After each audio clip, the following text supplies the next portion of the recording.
Subscribe करें और bell दबाएं ताकि कोई खबर रह न जाए।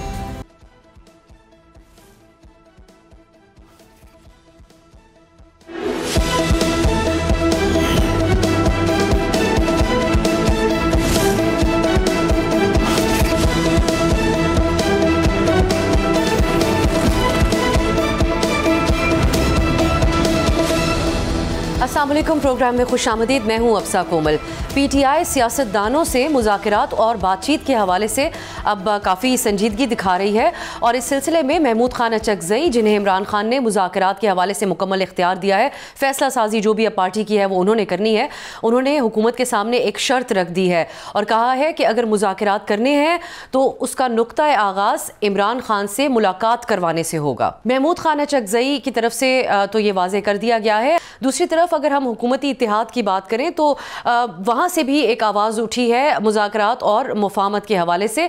पाकिस्तान पीपल्स पार्टी के चेयरमैन बिलावल भुट्टो ज़रदारी ने अपने हालिया बयानात में कहा है कि मौजूदा हालात को सामने रखते हुए सियासतदानों को मुज़ाकरात की मेज़ पर बैठना पड़ेगा और इसके लिए सदर मुमलिकत आसिफ अली ज़रदारी को अपना किरदार अदा करने का उन्होंने मशवरा भी दिया है। इसके अलावा बिलावल भुट्टो ज़रदारी ने जहाँ अपोजिशन को सियासी रवैया अपनाने का कहा, वहीं पर उन्होंने रियासत के सख्त रद्द-ए-अमल की हिमायत भी की है। प्रोग्राम के पहले हिस्से में हम साबिक वफाकी वजीर और अपनी ज़ाती हैसियत में मुफाहमती अमल के लिए सरगर्म सियासतदान फवाद चौधरी साहब से बात करेंगे और ये जानने की कोशिश करेंगे कि क्या महमूद खान अचकज़ई साहब की तरफ से मुज़ाकरात को इमरान खान से मुलाकात से जो मशरूत किया गया है, इससे कोई रास्ता निकलेगा या डेडलॉक बढ़ेगा। बहुत बहुत शुक्रिया फवाद चौधरी साहब आपके वक्त के लिए। पहले यही आपके सामने रखेंगे, ये जो एक बड़ी शर्त के तौर पर इसको रखा है उन्होंने कहा कि अगर मुलाकात करवाई जाती है तभी कोई बात आगे बढ़ सकती है, वरना नहीं। कैसे देख रहे हैं आप इस शर्त को? मेरा ख्याल है, देखिए, इस तरह की शर्तों का कोई फायदा नहीं है। अब आप इमरान खान से अगर आप मिलेंगे भी तो आप उनके पास लेके क्या जाएंगे? यही एक प्रॉब्लम है जिसकी तरफ देखें। आपके पहले प्रोग्राम में भी मैंने बात कही थी और अभी भी हम जो तवज्जो दिला रहे हैं वो ये है कि देखिए, मुज़ाकरात के लिए एक माहौल का होना जरूरी है। जब वो माहौल ही नहीं होगा, तलखियां इतनी ज्यादा होंगी, आप बैठेंगे कैसे, मुज़ाकरात कैसे करेंगे? अब ये महमूद अचकज़ई साहब लेट से इमरान खान से मुलाकात कर लेते हैं, तो मुझे आप बताइए वो मुलाकात में क्या कहेंगे उन्हें? He has nothing to offer. आप इसीलिए पहले एक माहौल क्रिएट करने की जरूरत है। मैं तो एक्चुअली बड़ा हैरत में चला गया कि पीटीआई के 2 सीनियर लोग जाके स्पीकर साहब से मतलब नून लीग के कुछ लोगों से मिले और वहां पे उन्होंने कहा कि जी ये आप कोट लखपत के लोगों को रिहाई बिल्कुल ना दें, तो इस तरह तो बड़ा हमारा मसला हो जाएगा, उनको तो कहा ही नहीं खान ने मुज़ाकरात करने का। यानी अपना हाल पीटीआई का ये है कि उन्होंने जाके नून लीग के 2 लोगों को ये कहना शुरू कर दिया कि कोट लखपत के लोगों को रिहा ना किया जाए, क्योंकि वो समझ ये रहे हैं कि उससे पता नहीं उनकी अथॉरिटी खत्म हो रही है। देखें, जब आप पॉलिटिकल प्रिजनर्स को रिहा करेंगे, औरतों को रिहा करेंगे, इन लोगों को रिहा करेंगे, तो उससे एक माहौल बेहतर होगा और उस माहौल बेहतर होने के बाद आप जाके इमरान खान से कह सकते हैं कि देखिए, हुकूमत ने, एस्टैब्लिशमेंट ने ये रिलीफ दिया है, तो अब आप ये रिलीफ दें कि कम से कम जो सोशल मीडिया कैंपेन्स हैं आपके पर्सनल अकाउंट से वो खत्म हो। अभी जाके आप क्या बात करेंगे? लेकिन तो अगर मुलाकात होती है तो फिर एक एतमाद भी तो होगा पार्टी के सपोर्टर्स का इस पूरे प्रोसेस के ऊपर, जिसको अचकज़ई साहब लीड कर रहे हैं, कि इमरान खान साहब ऑन बोर्ड हैं। क्योंकि एक शर्त ये रखी गई थी पहले जो तहरीक तहफ़्फ़ुज़ आईन पाकिस्तान की एक मीटिंग हुई और उसका एक एलामिया आया कि नए इंतखाबात हों, इस हवाले से कोई हुकूमत बात करे। आपने और इससे हुकूमत साफ इनकारी नज़र आती है, तो कोई बीच का रास्ता निकल सकता है अगर मुलाकात हो जिसके ऊपर सबका ट्रस्ट भी हो फिर इस प्रोसेस पे। साहब बड़ी आगे चली गई हैं। अभी देखो, इंतखाबात की बात तो बड़ी बाद की बात है। वो तो जाहिर है हुकूमत कहेगी, इमरान खान कहेंगे 2026 में इलेक्शन करवाएं, हुकूमत कहेगी 2029 तक आप इंतजार करें। वो तो जब एक फ्रेमवर्क बैठेगा, बात होगी, उस पर महीनों लग सकते हैं बात करने के कि कहाँ पहुंचनी है, क्या होनी है। ये तो आप बड़ी आगे की लंबी बात कर रही हैं। फिलहाल तो ये इशू नहीं है। फिलहाल तो इशू ये है कि जो पाकिस्तान में पॉलिटिकल टेम्परेचर है वो नीचे आए, पॉलिटिकल प्रिजनर्स जो हैं उनको रिलीफ मिले, इमरान खान को, उनकी बेगम को रिलीफ मिले, यहाँ से बात शुरू हो। होना क्या है, इलेक्शन कब होने हैं, कब कराने हैं, क्या होना है, वो इमरान खान जब एक दफा आएंगे तो वो देख लेंगे कैसे उन्होंने करना है, क्या करना है। अभी तो जो प्रॉब्लम है, देखिए ना, अभी अचकजई साहब का, फ्रैंकली, ये जो बाकी दोस्त हैं, उनका मेजर प्रॉब्लम यही है कि ये इमरान खान को नहीं जानते, ना इमरान खान इन्हें जानते हैं। सो आप एक फ्रैंक माहौल में खुली बात कैसे करेंगे? और मैंने तो जितने भी मेरे नून लीग में दोस्त हैं उनसे यही कहा है कि देखिए, जब आप बात करना चाहते भी हैं तो आप बात किससे करेंगे? आप एक तरफ राना सनाउल्लाह हैं, आजम नजीर तारिड़ हैं, अपने इसहाक डार साहब हैं, और राना सनाउल्लाह हैं, यूसुफ रज़ा गिलानी, राजा परवेज अशरफ जैसे जो लोग हैं वो बैठे हैं, और दूसरी तरफ आप किससे बात करेंगे? हमें चाहिए, आपको इजाज चौधरी चाहिए, सोहेल अफरीदी साहब जो हैं वो चाहिए, उमर चीमा चाहिए, असमिन राशिद चाहिए। फवाद साहब, आपकी नज़र में ये भी एक चैलेंज है कि अचकजई साहब इमरान खान साहब की बात को, या वो क्या चाह रहे हैं, इसको समझ भी पाएंगे या नहीं? ये भी आपको नहीं लगता कि एक मुनासिब इंतखाब है उनका अचकजई साहब का मामलात को आगे बढ़ाने के लिए, जो उनको किरदार दिया नहीं समझ पाते? और देखो, बिल्कुल नहीं समझ नहीं पाएंगे। तो उसकी वजूहात ये है कि देखिए, हर पर्सनैलिटी की एक अपनी जो है ना, वो हर पर्सनालिटी का एक अपना एनालिसिस होता है। इमरान खान जो है वो ऐसे आदमी नहीं है जो नए आदमी के साथ खुल जाए और बड़ी उनके साथ जो है वो बात कर सकें। इसीलिए ये बड़ी एक फॉर्मल किस्म की गुफ्तगू होगी अचकजई साहब की, इमरान खान की। और फिर अचकजई साहब चाहते हैं कि पहले ही दिन नवाज शरीफ साहब जो है वो उनकी तरफ हम चले जाएं, वो रोल प्ले करें। इमरान खान ने उस पर कहाँ मानना है? So, frankly, लेकिन एक बात हुई है फवाद साहब, हुकूमत, आप क्योंकि जानते हैं इमरान खान साहब की बहनें जो हैं, उन्होंने आगाज़ में मुज़ाकरात के हवाले से इससे इनकार कर दिया था, लेकिन उन्होंने महमूद खान अचकजई साहब ने अलीमा साहिबा को कायल किया। सीनियर सहाफ़ी हैं नईम अशरफ भट्ट साहब, बहुत क्रेडिबल सहाफ़ी हैं, उनकी खबर के मुताबिक इस एक मीटिंग हुई थी जिसके अंदर अचकजई साहब ने अलीमा साहिबा को कहा था कि आप अपने अगर भाई की रिहाई चाहती हैं तो उसके लिए मुज़ाकरात करने पड़ेंगे। एक और रियलिटी भी उन्होंने उनके सामने रखी थी कि फौरी तौर पर लोग बाहर निकलेंगे नहीं, और अगर निकलें तो उनको मोबिलाइज करने के लिए बहुत बड़ा खर्चा आएगा, वो करने की हम पोजीशन में नहीं है। तो एक प्रैक्टिकल सी बात उन्होंने उनके सामने रखी, जिस पर अपेरेंटली बज़ाहिर ऐसा नजर आता है कि अलीमा साहिबा को कायल कर लिया अचकजई साहब ने। ये अच्छी बात है, अच्छी बात है, उन्होंने कायल कर लिया, बात कर ली। और उज़मा बीबी हो, नौरीन बीबी हो, अलीमा बीबी हो, देखिए वो अपने भाई के लिए जाहिर है कि उनकी जो स्ट्रगल है उसको तो सवाए तहसीन पेश करने के आप क्या कर सकते हैं। उन्होंने बहुत कोशिश भी की है, बहुत कोशिश कर भी रही हैं, और होना तो बातचीत से ही है। बातचीत का जो फ्रेमवर्क है मेरे नज़दीक कोट लखपत से शुरू होता है। अगर वो समझते हैं कि ये आप तरीके तहफ़्फ़ुज़ आइन से या आप डायरेक्ट इमरान खान से बातचीत कर लेंगे, आप देख लें, ये तो एक तज्जिया है ना। मैं हो सकता है बिल्कुल गलत हूँ, वो हो सकता है सही हूँ, बट मैं तो अपनी एनालिसिस दे सकता हूँ। मेरे नज़दीक जो कोट लखपत के लोग हैं वो ये मुज़ाकरात कर रहे हैं, तो उसकी कामयाबी के चांसेस जो हैं वो ज़्यादा है बनिस्बत उसके कि ऐसे लोग मुज़ाकरात करें जिनको इमरान खान नहीं जानते। परवेज़ इलाही साहब का कोई जिक्र क्यों नहीं होता फवाद साहब इस सारी इक्वेशन में? सीएम खैबर पख्तूनख्वा भी गए लाहौर, उन्होंने भी उनसे मुलाकात नहीं की, मुज़ाकरात की, जो आपने जो लिस्ट बताई उसमें भी उनका जिक्र नहीं हुआ।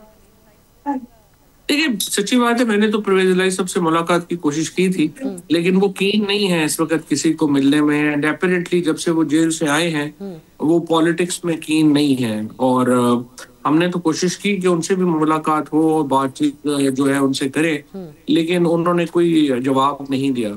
तो इसलिए फिर हमने सोचा कि शायद वो जेल से जब आए हैं तो उन्होंने मुनासिब नहीं समझा अभी कि वो पॉलिटिक्स में एक्टिव हों। अगर वो पॉलिटिक्स में एक्टिव हों तो ऑब्वियसली उनका भी एक बड़ा रोल है। उनकी भी इतनी लंबी सियासत है, उनकी फैमिली की सियासत तो 100 साल की है, अब और 70 साल की तो है ही, तो उनका बड़ा इंपॉर्टेंट रोल है, बड़े उनके अच्छे ताल्लुकात हैं, वो उनको एक्टिव होना भी चाहिए, बट हो सकता है उनकी सेहत भी अच्छी ना हो। चलिए, अब एक और हुकूमती इत्तेहाद में से भी मशवरे दिए गए हैं, मुज़ाकरात की ज़रूरत पर जोर दिया गया। बिलावल भुट्टो ज़रदारी ने कहा कि सदर ज़रदारी को इस सिलसिले में उनका किरदार होना चाहिए। इसको कैसे देख रहे हैं आप? क्या ज़रदारी साहब, क्योंकि प्राइम मिनिस्टर शहबाज शरीफ साहब ने भी कुछ दिन पहले एक मशरूत सी दावत तो दी थी मुज़ाकरात की, ज़रदारी साहब को बेहतर किरदार अदा कर सकते हैं इस सिलसिले में? देखिए, हमने रब्ता किया है, प्रेसिडेंट हाउस से रब्ता किया है, और इमरान इस्माइल, महमूद मौलवी, मैं और कुछ हमारे जो साथी हैं, हम समझते हैं ज़रदारी साहब का शामिल होना ज़रूरी है इस प्रोसेस में। और हमने दरख्वास्त की है उनसे मुलाकात की। तो उन्होंने हमें यही जवाब दिया कि वो अभी 28 तक गालबन कराची है और वो अभी आज कल में वो इस्लामाबाद पहुंचेंगे। अगर उनसे मुलाकात हमारी होती है तो हम सिर्फ यही चाहते हैं कि एक प्रोसेस शुरू हो सके, और उस प्रोसेस में जो बुनियादी हमारा नुक्ता है वो ये है कि मुज़ाकरात से पहले एक माहौल होना चाहिए कि जिसमें तलखियां कम हों। और अब ये जब हमने शुरू की थी ये बात, उस वक्त तो खैर कोई टेकर ही नहीं था इसका। अब ये बात जरूर है कि काफी पाकिस्तान में इस पे कंसेंसस हो रहा है। बिलावल साहब ने जो तकरीर भी की है उसका पूरा थीम ही रिकंसिलिएशन के ऊपर था, जो आई थिंक बड़ी अच्छी बात है। इसी तकरीर में फवाद साहब, इसी तकरीर में उन्होंने एक और बात भी की, क्योंकि पीटीआई एक तरफ कहती है कि हम पे जबर हो रहा है, हमें दीवार से लगाया जा रहा है, और दूसरी तरफ बिलावल साहब ने एक तरीके से जस्टिफाई भी किया बहुत सी चीज़ों को। वो कहते हैं कि जो लोग सियासी रवैया अपनाएं उनके साथ तो सियासी गुंजाइश होती है, अगर आप इदारों पर हमला करें तो फिर एक्शन हो तो गिला ना करें। तो ये जो बात है, उनका ये जो स्टेटमेंट है, इसको कैसे देखा जाएगा पीटीआई के हलकों में, उनके सपोर्टर्स में? देखो अब शायद तकरीर कर रहे हैं, उन्होंने अपने कोई चूरन अपना भी तो बेचना है ना, मुखालिफ लोगों को भी उन्होंने अपनी पोजीशन भी रखनी है। That's I think we should ignore such things. और अभी उनका क्या मतलब, वो इदारों पे हमला है और पूरा इलेक्शन चोरी करके आप सदर बन जाए तो वो किस पे हमला है फिर? तो ये तो देखो ना, ये बातें हैं करने वाली। 26 नवंबर भी हुआ है, 8 फरवरी भी हुआ है, तो उसमें तो पीपल्स पार्टी बराबर की शरीक है। और जो जुल्म यहाँ पे हुए हैं पॉलिटिकल लोगों के ऊपर, पॉलिटिकल प्रिजनर्स के ऊपर, बिलावल साहब से ने माफी तो नहीं मांगी है उसके ऊपर, अभी तक मांगेंगे, बाद में मांगेंगे जब वक्त बदल जाएगा। आप देखेंगे कि बिलावल भुट्टो साहब भी माफी मांगेंगे अपनी इन्हीं हरकतों पे। बट नॉनदलेस आई थिंक अभी हमारा जो थीम है या अभी हमारा जो मकसद है वो ये है कि पॉलिटिकल टेम्परेचर नीचे आए। अगर बढ़ता रहेगा, देखिए ये 3 फरीक है, हुकूमत है, एस्टैब्लिशमेंट है और इमरान खान है। अगर हुकूमत और एस्टैब्लिशमेंट ये फैसला करती है कि नहीं, टेम्परेचर हाई रखने में उनको फायदा है और इसको और बढ़ाते जाना है, देखिए फिर मैं और आप कुछ नहीं कर सकते, फिर टेम्परेचर बढ़ाते जाएंगे। और उसमें उनको फायदा लग रहा है वो करेंगे। अगर समझते हैं कि मुल्क जो है वो एक स्टेलमेट में है, चीजें बेहतर होनी चाहिए, तो फिर हमें बातचीत करके चीजों को संभालना है, नीचे लेके आना है। आप देखते हैं दोनों में से कैसे आगे बढ़ते हैं। अच्छा, एक तब्दीली हमें थोड़ी सी नजर आई है। अभी भी बैरून मुल्क पीटीआई ने एहतजाज किया था, उस पर पीटीआई ने वजाहत दी और उन्होंने फासला इख्तियार किया उस बयान से। आप समझते हैं कि कुछ रवैया तब्दील हुआ? क्योंकि पीटीआई का जो सोशल मीडिया है उसको पार्टी से अलग उसके ऊपर डिबेट होती है कि उनका रवैया बड़ा सख्त होता है, जो कि रुकावट बन सकता है किसी भी किस्म की मुफाहमत के रास्ते में। असल में ना प्रॉब्लम यह है कि ज्यादातर लोग जो सोशल मीडिया के ऊपर फैसले करते हैं ना, स्पेशली एस्टैब्लिशमेंट में, हुकूमत में, वो सारे 55 साल से 50-55 साल से ऊपर के लोग हैं। उनका प्रॉब्लम यह है कि उनको सोशल मीडिया कैसे काम करता है ये भी नहीं पता। और आपकी बात बिल्कुल दुरुस्त है कि सोशल मीडिया के ऊपर लेके इतनी वो सीरियसनेस होती है कि वो फलाने ने ये कर दिया, उन्होंने ये कर दिया, कि जैसे वो पता नहीं कोई इम्पोर्टेंट कैंपेन। लोग इवन पीटीआई के अंदर सारे ये जो लीडर है ये डरते हैं कि हमारे खिलाफ कैंपेन शुरू होगी, लोग गालियां निकालेंगे, ये करेंगे वो करेंगे। ओ भाई, अगर कोई आदमी जो है जिनका आइडेंटिटी क्राइसिस है, जिनको जिंदगी में कभी किसी ने नहीं पूछा, अगर वो नाम बदल के एक अकाउंट के 15-15 अकाउंट बना के गालियां दे रहे हैं तो हु केयर्स?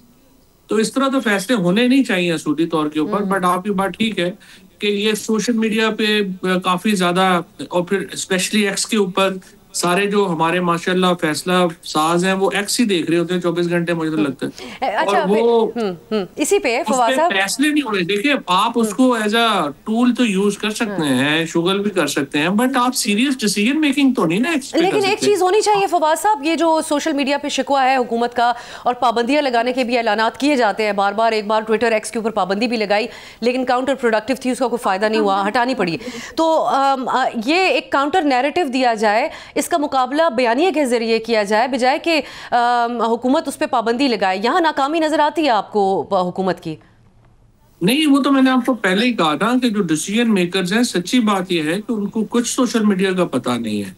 वो आपको 11 बजे का आइडिया सोचना होता है कि अब आपका नैरेटिव क्या होगा, 5 बजे क्या होगा। यानी देखो ना, ये जो सच्ची बात यह है कि हम जैसे जो लोग हैं, ये इसीलिए इम्पोर्टेंट है ना कि हम लोगों को we are people of ideas.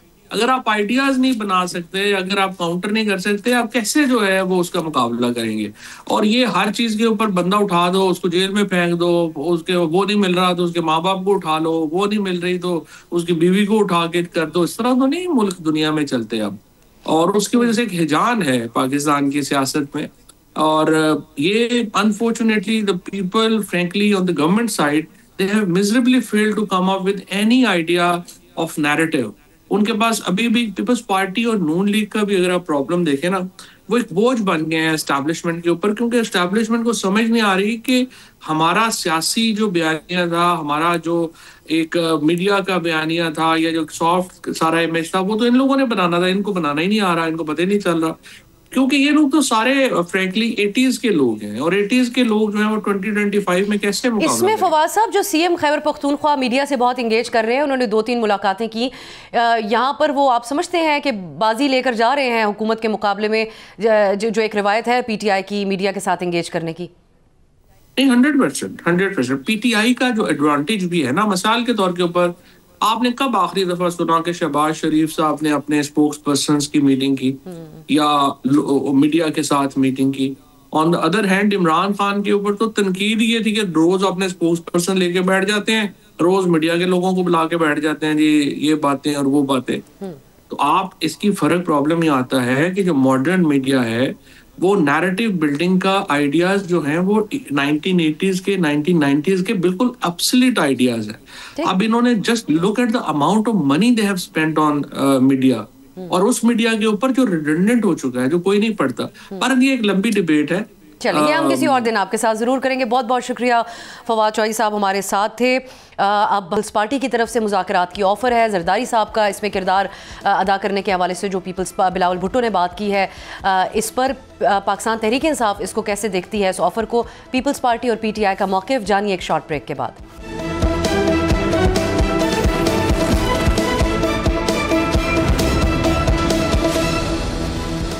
Break के बाद खुश आमदीद। हुकूमती इत्तेहाद और अपोजिशन दोनों ही मुज़ाकरात की ज़रूरत पर जोर दे रहे हैं। कितनी संजीदगी है दोनों तरफ, इस पे हम बात करेंगे। हमारे साथ मौजूद हैं पीटीआई के सीनियर रहनुमा सैयद अली बुखारी साहब, हमें ज्वाइन कर रही हैं पाकिस्तान पीपल्स पार्टी की सीनियर रहनुमा सैयदा शैला रज़ा साहिबा। बहुत बहुत शुक्रिया आप दोनों का। बुखारी साहब आपसे आगाज़ करेंगे, क्योंकि बिलावल भुट्टो साहब ने बड़ी बाकायदा किस्म की ऑफ़र की है कि मुज़ाकरात सियासतदानों को करने चाहिए, और जरदारी साहब सदर मुमलिकत इस हवाले से अपना किरदार उनको अदा करना पड़ेगा ताकि कोई डेडलॉक ख़त्म हो। सो कैसे देखते हैं आप इस ऑफ़र को? बिस्मिल्लाहिर्रहमानिर्रहीम, बहुत शुक्रिया आप सभी भी आपका। देखें, सबसे पहले तो हमने ऑफ़र की, और आज पहली दफ़ा नहीं की, लास्ट ईयर भी हमने की थी, और हमने ही पहले अपनी एक पार्टी और हमारे साथ जितने भी कोलेटेड पार्टीज़ थी उन सबको हमने उसके मेन लीडरशिप को एक कमेटी तश्कील दी थी।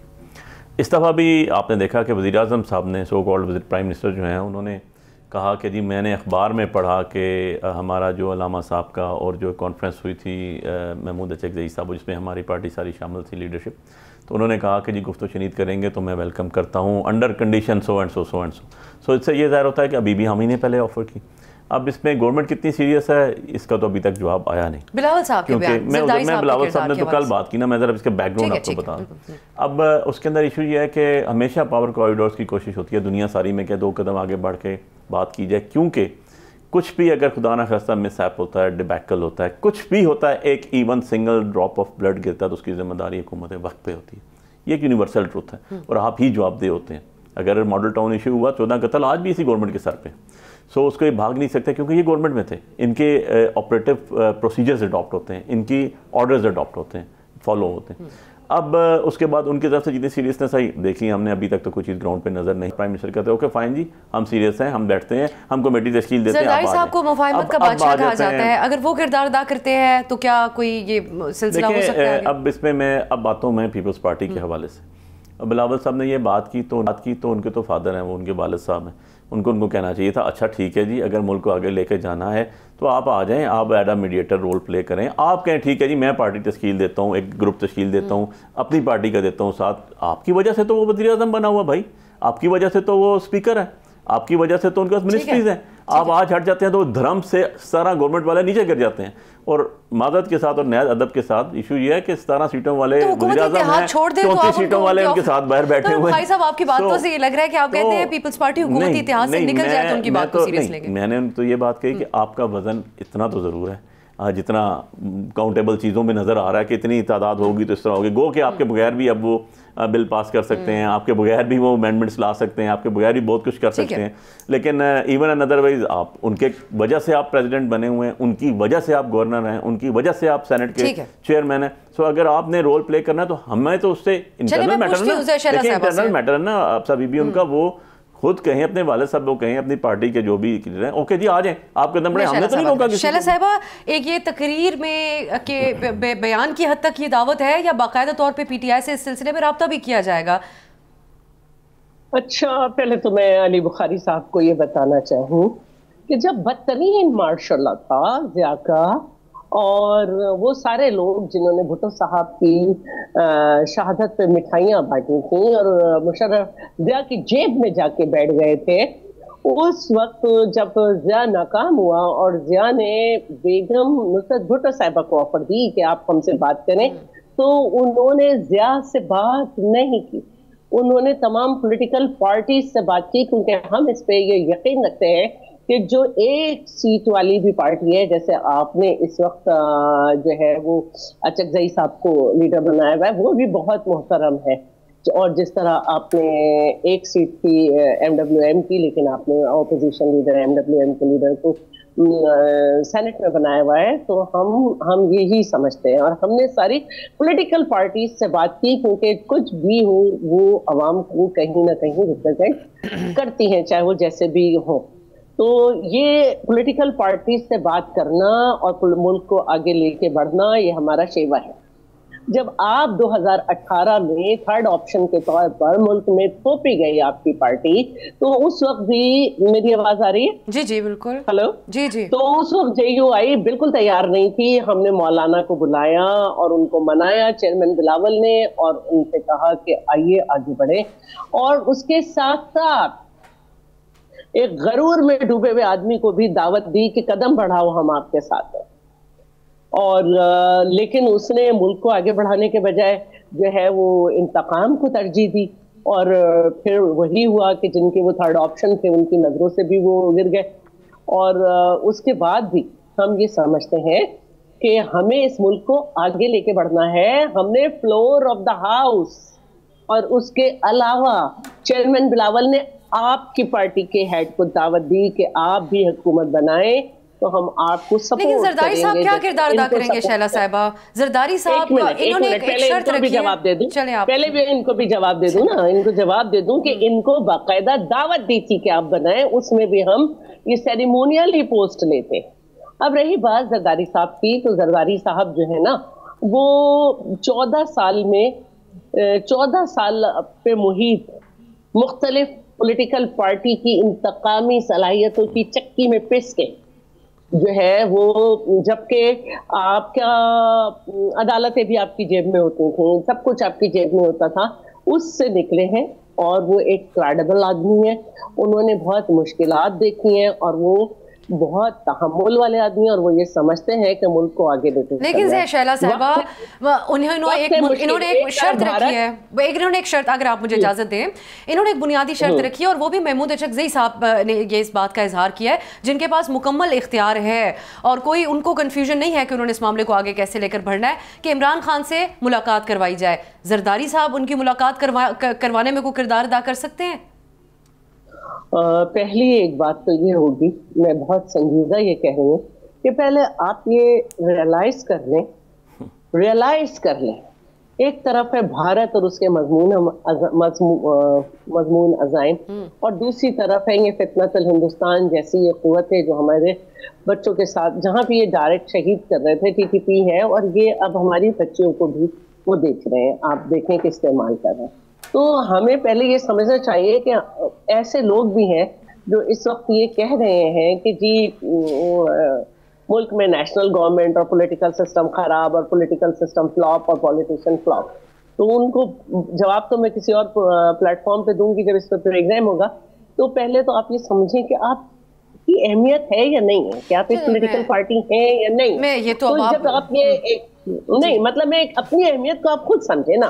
मुझे लग रहा है आपने जो बिलावल साहब ने दावत दी है वो काम खराब हो जाएगा, जो थोड़ा बहुत गुंजाइश है। लेकिन मैं ये कह रही हूँ कि आप पहले अपनी अहमियत तो समझे ना, अपनी अहमियत समझें और इसके बाद आप आगे बढ़े। पाकिस्तान पीपल्स पार्टी बिल्कुल अपना किरदार अदा करेगी। ये ना हो अब मैं दूसरी तरफ बात लेके जाऊंगी शैला साहिबा।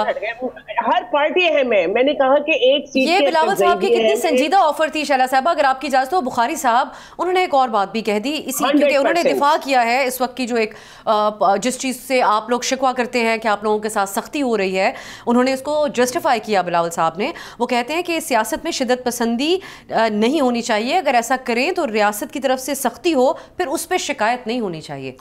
देखिए बात यह है कि दो चीज़ें इसमें आ गई। एक तो शैला आपा ने जो बातें की, मुझे नहीं उनका इसमें कोई स्पेसिफिक जवाब नज़र आया कि भाई बिलावल साहब ने बात की जो किस कॉन्टेक्स्ट में बात की।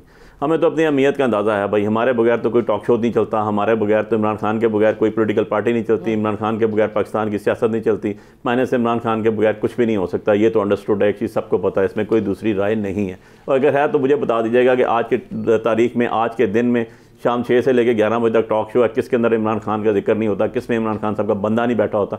मैं भी बैठा हूँ तो इमरान खान साहब का रिप्रेजेंटेटिव बैठा हूँ। दूसरी चीज़ यह है कि पॉलिटिकल पार्टीज़ आगे बात करती हैं, इसमें कोई शक नहीं है, पॉलिटिकल लोगों से ही बात की जाती है।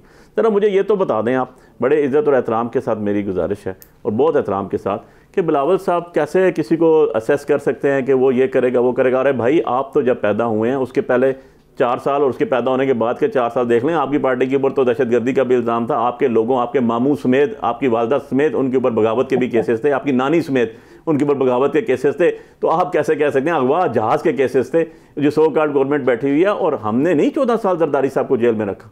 फॉर योर काइंड इन्फॉर्मेशन, जरा इसको तस्रीह कर लें, हमारे दौर में नहीं हुआ। जिनको आपने वज़ीर आज़म बनाया हुआ है, जिन्होंने बेनज़ीर भुट्टो शहीद को हफ्ते में 6 दिन से उन्होंने कराया हुआ, उनके साथ बैठे हुए तो पावर पॉलिटिक्स कर रहे हैं भाई, आइडियोलॉजी की पॉलिटिक्स नहीं कर रहे हैं। अगर आइडियोलॉजी की पॉलिटिक्स करते हैं, अभी तक आप मुज़ाकरात को आप समझते हैं कि कॉम्प्रोमाइज होने की वजह से लोग मुज़ाकरात अब सब बड़ी ज़रूरी है समझने के लिए।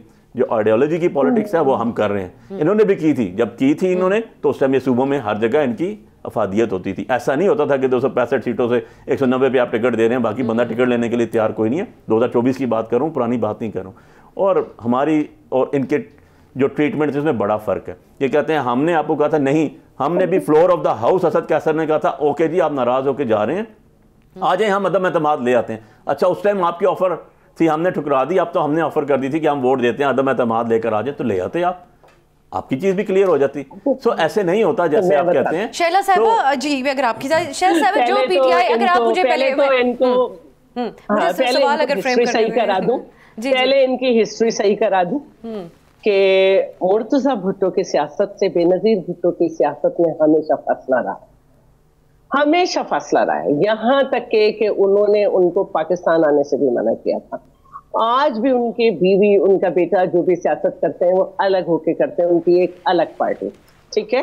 जहाँ तक बहन भाई का रिश्ता है वो है, लोग तो पता नहीं कौन कौन से नए नए रिश्ते बना के वफादारियां करते हैं, वो तो ब्लड का रिश्ता था, ठीक है। पहली बात तो ये है। दूसरी बात जो ये है वो ये है कि पीपल्स पार्टी पर जो भी मुकदमे बने उसमें चाहे आप 10% कहो, कुछ कहो, लेकिन कोई कन्विक्शन नहीं है। ये पहली दफा है कि बहुत ही अफसोसनाक केस जिसको इनकी पार्टी की कैबिनेट में भी सुना गया और उसमें लिफाफे का बंद का जिक्र हुआ और वो हुआ।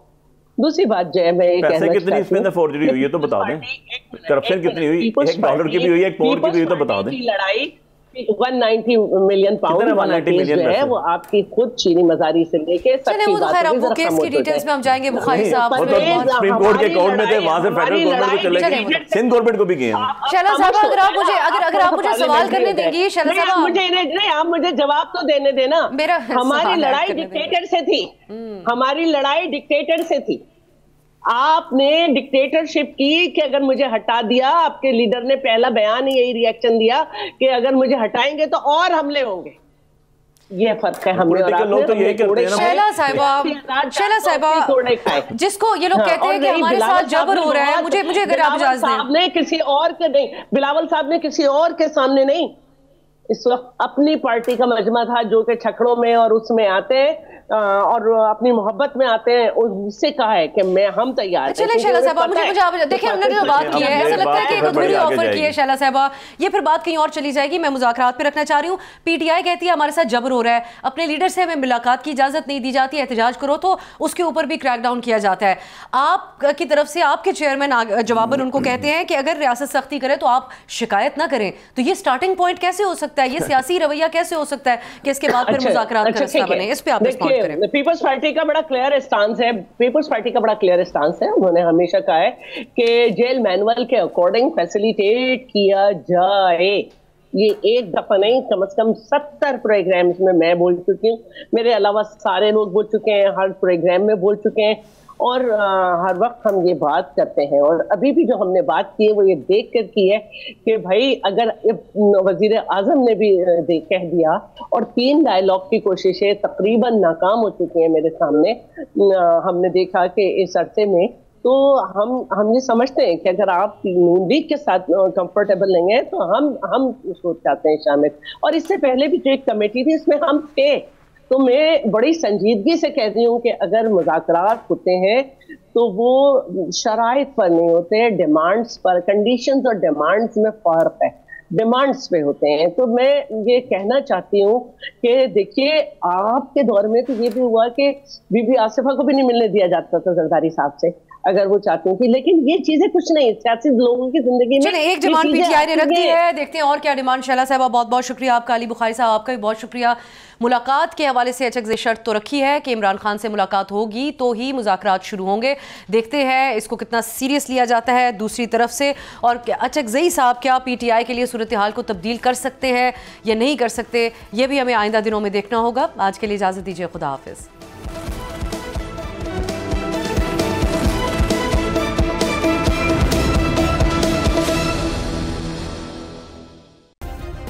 सब्सक्राइब करें और बेल दबाएं ताकि कोई खबर रह न जाए।